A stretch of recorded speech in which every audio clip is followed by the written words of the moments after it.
We work with a lot of companies that sell leadership development training, and calling into the leadership development department can be interesting.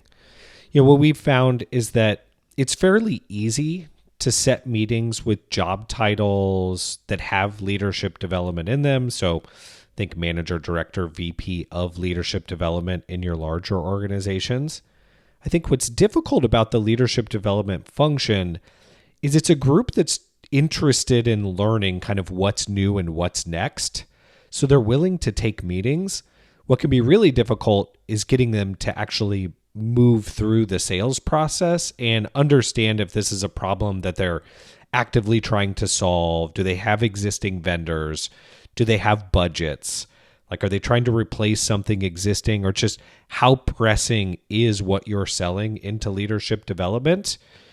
Because they kick the tires a lot. You have a ton of good conversations, but at the end of the day, it can be really, really difficult to actually move those conversations into proposals or close deals. So just be aware of that. If you have an inside sales team that's booking a lot of meetings, the metric that you really need to think about is how many of those meetings are going from meeting held to the next step in your sales process, whatever that is. So something to think about when you're targeting leadership development.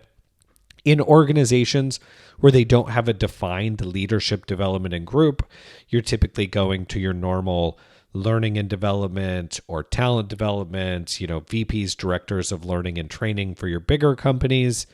And for your smaller companies, many times the VPs of HRs or directors of HR with power are making kind of decisions specifically on leadership development training and what that looks like. We found an outreach that focusing on the big kind of main areas where they spend money typically give you the most traction. So think about frontline manager programs, hypo programs, executive kind of development and training and coaching. Those programs typically have budget that is already allocated, or they have vendors. And so that's critical. Another thing to think about when you're targeting leadership development is really doing a good job mapping the entire organization. A lot of times leadership development is purchased in the business units and it's not purchased through corporate HR, or if it is, it's just through a small function.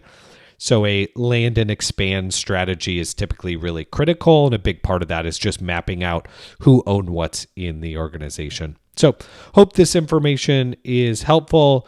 Definitely don't be reluctant reaching out to leadership development titles. Just know that they do take a lot of prospective meetings, and those meetings don't always progress into sales.